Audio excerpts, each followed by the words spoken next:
பாண்டியன் ஸ்டோர்ல நம்மளோட சுடரும் குமருக்கு கல்யாணம் ஆகுது. சரவணனுக்கு சுத்தமா பிடிக்கல. அந்த கடுப்ப கடையில இருக்க கஸ்டமர் கிட்ட காட்டுறாரு. அப்புறம் அவங்க அப்பா கூப்பிட்டு அட்வைஸ் பண்றாரு, இது நம்மளுக்கு தேவையில்லாத விஷயம்டா, நீ எதுக்கு அதெல்லாம் இது பண்ணிட்டு இருக்க, போயிட்டு எதனா டீ எதனா குடிச்சோம் அப்படின்னா, இல்லப்பா அவன் வந்து கல்யாணம் பண்ணா கண்டிப்பா நம்ம குடும்பத்துக்கு என்ன பிரச்சனை வரும், கண்டிப்பா இது ஒரு பெரிய பிரச்சனை தான் போய் முடியும் அப்படின்னா, நம்ம குடும்பத்துக்கு பிரச்சனை வராம நம்ம பாத்துக்கலாம், நீ எதுக்கு அதை பத்தி யோசிச்சிட்டு இருக்க அப்படின்னு சொல்லிட்டு அவங்க அப்பா அட்வைஸ் பண்ணி அனுப்புறாரு. அதோட அடுத்த சீன் வந்து பாத்தீங்கன்னா, நம்ம செந்தில் வந்து வாங்கின லஞ்சம் எல்லாமே நல்லது பண்ணணும்ன்றதுக்காக ஒருத்தவங்கள கூப்பிட்டு உதவி பண்ணிட்டு இருக்கோம். நம்ம கதிர் வந்து அவரோட ஃப்ரெண்டோட தங்கச்சி வந்து படிப்பு செலவுக்காக எங்க அண்ணன் வந்து காசு தருவாரு, நீங்க வாங்க அப்படின்னு சொல்லிட்டு கூப்பிட்டுருக்காரு.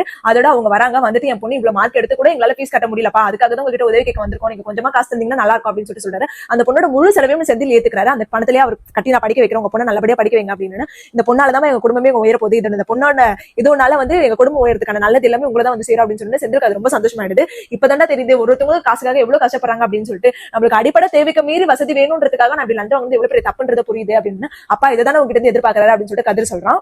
சோ குமார் சுடர் கல்யாணத்தை பத்தி ஒருவேளை நிச்சயத்தை பத்தி பேசிட்டு வந்த பிறகு மயில் எவ்வளவோ சொல்றா, எதுக்கு நீங்க இப்படி பண்றீங்க வேணாம் அப்படின்னு சொல்லும்போது மயிலே பிடிச்சி திட்டுறாங்க. உடனே சுடர் கிட்ட கேட்கறாங்க, சுடர் நமக்காக தானே இவ்வளவு பேசிட்டு இருக்கேன், ஏன் இப்படி இருக்கு அப்படின்னு. நான் நம்ம வீட்டுல மட்டும் நான் சந்தோஷமா இருக்கேன், எங்க நான் குடும்பம் அனுபவிச்சு தானே இருக்கேன், அது நான் அங்கே போயிட்டு அது இதோ பண்ணிக்கிறேன் அப்படின்னு. அவளே கல்யாணத்தை கொத்துக்கிட்டால, எங்க பாரு மயில வெறுப்பேத்தாத, உன் வேலை என்னமா அதை நீ பாரு அப்படின்னு. அவங்க சந்தோஷமா இல்லன்றாமா அப்படின்னு சொல்லி சொன்னா, ஆமா பணம் இருந்தா சந்தோஷம் இருக்கும், அந்த பணமே இங்க இல்ல, அப்படி எப்படி சந்தோஷம் இருக்கும், அவளோட கல்யாணம் நல்லபடியா முடிஞ்சு நல்லபடியா தான் இருப்பா அப்படின்னு சொல்லிட்டு மயில இது திட்டிட்டு அவங்க அம்மா போறாங்க.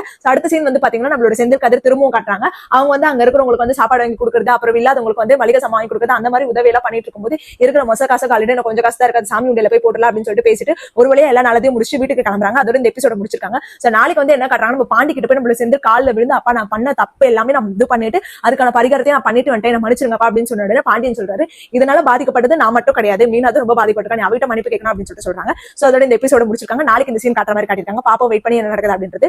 இந்த மாதிரி மோர் அப்டேட்ஸ்க்கு நம்ம கண்டிப்பா நம்ம சேனல் மறக்காம சப்ஸ்கிரைப் பண்ணிக்கோங்க.